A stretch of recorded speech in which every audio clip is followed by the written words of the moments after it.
তো নমস্কার বন্ধুরা, আশা করি তোমরা সবাই ভালো আছো। আজকে যে বিষয়টা নিয়ে আলোচনা করব সেই বিষয়টা খুবই একটু ডিফারেন্ট হতে চলেছে। আজকে যে বিষয়টা নিয়ে আলোচনা করব সেটা হচ্ছে নতুন এডিটর ভার্সেস পুরনো এডিটর, সেটা নিয়ে আলোচনা করব। তো নতুন এডিটর এবং পুরনো এডিটর মধ্যে পার্থক্য কী সেটা নিয়ে আলোচনা করব। তো অবশ্যই তোমরা যদি জানতে ইচ্ছুক হয়ে থাকো তাহলে ভিডিওটা সম্পূর্ণ দেখো এবং আশা করি তোমাদের এই ভিডিওটি ভালো লাগবে। যদি ভিডিওটি ভালো লেগে থাকে তাহলে অবশ্যই এই ভিডিওটিকে লাইক করে দিবে এবং চ্যানেলে যদি নতুন দর্শক হয়ে থাকো বা ভিডিও কপি রিলেটেড যদি ইন্টারেস্টিং হয়ে থাকো তাহলে অবশ্যই এই চ্যানেলটিকে সাবস্ক্রাইব করে পাশে থাকা বেল বাটনটি অলে প্রেস করতে কিন্তু কোনো মতেই ভালো যাবে না।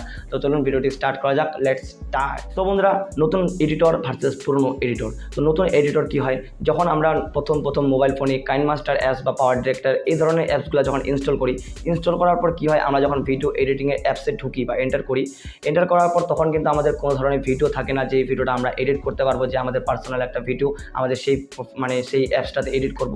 তো এডিট করার মতো কিন্তু কোনো ধরনের ভিডিও থাকে না। তখন আমরা কি করি, আমাদের যেগুলো ফটো থাকে বা এডিট করায় যেগুলো ফটো থাকে সেই ফটোগুলো আমরা এডিট করি। অ্যান্ড এডিট করার পর অনেকগুলো ছবি আমরা এডিট করে পর সেখান থেকে একটা গান সেট করি। অ্যান্ড গান সেট করার পর সেই ছবিটা যখন আমরা সেভ করে আমরা মোবাইল ফোনে দেখি যে না, ভিডিওটা কিন্তু আমি অনেক ভালো এডিট করেছি। তো এটা কিন্তু নর্মাল বিষয়। যখন তোমরা পুরনো এডিটর হয়ে যাবে তখন কিন্তু এই বিষয়টা তোমাদের নর্মাল হয়ে যাবে, যে একটা ফটো মানে কয়েকগুলো ফটো থাকবে, সেই ফটোর মধ্যে গান সেট থাকবে, এটা কিন্তু তোমাদের নর্মাল বিষয় হয়ে যাবে। তো সেটা পরের কথা। তো তোমাদের যেটা বলবো সেটা হচ্ছে, তোমরা যখন নতুন এডিট করবে তখন কিন্তু সেই ভিডিওটাই তোমাদের পক্ষে বেস্ট মনে হবে, যে না আমি ভালো ভিডিও একটা এডিট করেছি এবং এই ভিডিওটা আমার ফেসবুক প্রোফাইলে বা ইনস্টাগ্রামে আপলোড করা দরকার। তোমাদের কিন্তু সেই ভিডিওগুলোই তখন কিন্তু বেস্ট লাগবে। যখন ধীরে ধীরে এডিট করতে যাবে সেগুলো তোমরা আপলোড করবে। আপলোড করার পর যখন তোমরা একটু অ্যাডভান্স লেভেল হয়ে যাবে, তো অ্যাডভান্স লেভেল হয়ে যাওয়ার পর তখন যদি তোমরা পুরোনো ভিডিওগুলো দেখো, তো পুরোনো ভিডিওগুলো দেখলে কিন্তু তোমাদের একটুকু ভালো লাগবে না। তোমাদের মনে হবে যে এই ভিডিওগুলো এখনই ডিলিট করে দিই। তো তোমাদের কিন্তু এরকম মনে হয়। তোমাদের পক্ষে কেমন মনে হয় সেটা নিচে কমেন্ট বক্সে অবশ্যই কমেন্ট করে জানাবে। অ্যান্ড আমার পক্ষে কিন্তু এটাই মনে হয়। তো পুরোনো ভিডিওগুলো তখন কিন্তু ভালো লাগে না। অ্যান্ড যেহেতু তোমরা একটু অ্যাডভান্স লেভেলের নতুন কিছু শিখে গেছো, সেটা কিন্তু তোমাদের ভালো লাগে না। তো এটাই হচ্ছে এটা নতুন এডিটর ভার্সেস পুরোনো এডিটরের মধ্যে হয়। তোমাদের আমি এক্সাম্পল স্বরূপ তোমাদের একটা বলে দিই, সেটা হচ্ছে তোমাদের যদি ফেসবুক প্রোফাইল থাকে বা ফেসবুক প্রোফাইলটা যদি তোমাদের পুরোনো হয়ে থাকে, তোমরা হয়তো সেই প্রোফাইলে ফটো আপলোড করেছো। তো তোমার প্রোফাইলে এন্টার হয়ে তোমরা ফটোগুলো দেখবা, দেখে তোমার সবার শেষে যেটা ছবি থাকবে সেই ছবিগুলো এবং আজকের ছবিগুলো তোমরা দেখতে পাবে যে অনেকটাই ডিফারেন্ট রয়েছে। তো অনেকটাই ডিফারেন্ট রয়েছে, এর কারণ কি, তোমরা একটু অনেকদিন ধরে ফেসবুক ইউজ করছো, কীভাবে ইউজ করতে হয়, কীভাবে ফটো আপলোড করতে হয়, মানে সব কিছু তোমরা জেনে গেছো অলরেডি।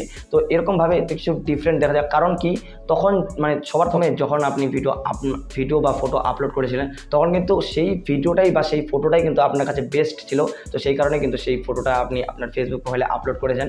তো অবশ্যই এরকম টাইপের কিছুটা কিন্তু নতুন এডিটরের মধ্যে হয়, যে প্রথম যে কিছু এডিট করুক না কেন তাদের কিন্তু ভালো লেগে যায়, যেমনটা আমারও লেগেছিল। আমি মানে টিকটকে ভিডিও আপলোড করতাম, তো সেখান থেকে শর্ট ভিডিও আপলোড করতাম, যেহেতু সেখানে ক্লথ চেঞ্জিং ভিডিওগুলো কিন্তু আমার খুবই ভালো লাগতো এবং আমিও কিন্তু সেই ভিডিওগুলোই করতাম। এবং সেই ভিডিওগুলো যখন আমি আমার প্রোফাইলটা খুলে একসময় দেখছিলাম, তো সেইখানে আমার কিন্তু প্রোফাইলটা দেখে আমার আগের যেগুলো ভিডিও ছিল সেই আগের ভিডিওগুলো, অথবা আমি মানে ফেসবুকে আপলোড করেছিলাম, তো ফেসবুকে আপলোড করে আমি কিন্তু দেখছিলাম মানে আগের ভিডিওগুলো। তো সেখান থেকে আমার মনে হচ্ছিলো যে এগুলো কী ভিডিও আমি আপলোড করেছি। তো এরকম টাইপের কিছুটা কিন্তু মনে হয়।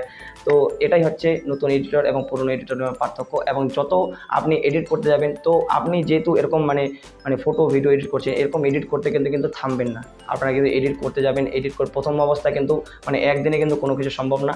আপনারা এডিট করতে যাবেন, এডিট করতে শিখবেন, নতুন কিছু শিখবেন এবং প্রতিদিন কিন্তু নতুন কিছু শেখার কিন্তু একটা আগ্রহ জাগবে আপনাদের, যে আজকে কি নতুন করলাম, নতুন করতে হবে আপনাদের। অ্যান্ড নতুন করে শিখতে কিন্তু আপনাদের অ্যাডভান্স লেভেলে চলে আসবেন এবং অ্যাডভান্স লেভেলে চলে আসার পর আপনি কিন্তু আগের ভিডিওগুলো দেখবেন। আগের ভিডিওগুলো দেখলে আপনাদের কিন্তু কোনো মতেই ভালো লাগবে না এবং আপনি চাইবেন যে আমি এই ভিডিওগুলো সঙ্গে সঙ্গে ডিলিট করে দিই। তো এরকম টাইপের কিছুটা আপনাদের প্র্যাকটিস করতে হবে। প্র্যাকটিস করার পর নতুন কিছু প্রতিনিয়ত আপনাদের কিন্তু নতুন কিছু শেখার চেষ্টা করতে হবে এডিটিংয়ের মাধ্যমে। এবং এডিটিংয়ের মাধ্যমে শেখার জন্য, নতুন কিছু প্রতিনিয়ত শেখার জন্য এই চ্যানেলটিকে সাবস্ক্রাইব করুন। সাবস্ক্রাইব করে কিন্তু আপনারা আপনার এডিটিং লেভেলটাকে একটু অ্যাডভান্স করতে পারবেন। তো অবশ্যই আপনারা হয়তো ভালোভাবে বুঝতে পেরেছেন এবং এটাই পার্থক্য ছিল যে নতুন এডিটর এবং পুরনো এডিটরের পার্থক্য। অ্যান্ড আরেকবার আপনাদের আমি এক্সাম্পল স্বরূপ বলে দিই, সেটা হচ্ছে নতুন এডিটরের মধ্যে কী হয়, যখন আমরা নতুন কিছু ছোটোখাটো এডিট করি সেটাই আমাদের প্রথমে ভালো লেগে যায় এবং সেটাই আমাদের পক্ষে বেস্ট এডিট বলে মনে হয়। তো সেটাই হচ্ছে।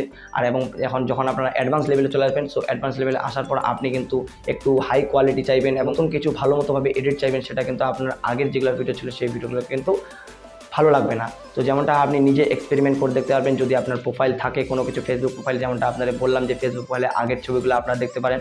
তো এটা আপনারা চাইলে আপনার নিজের এক্সপেরিমেন্ট করতে পারবেন, সেটা আপনারা নিজে কিন্তু করে দেখুন, তারপর আমার ভিডিওতে আপনারা কিন্তু ভালো মতোভাবে বুঝতে পারবেন। তো এটাই ছিল আজকের নতুন এডিটর ভার্সেস পুরনো এডিটরের পার্থক্যটা আপনাদের ভালো মতোভাবে বুঝিয়ে দিয়েছি যে কী হবে না হবে। তো চলুন আজকের মতো এটুকুই, আপনারাও এই চ্যানেলে জুড়ে থাকুন সাবস্ক্রাইব করে। তো ভালো থাকবেন, সুস্থ থাকবেন, টেক কেয়ার অ্যান্ড বাই।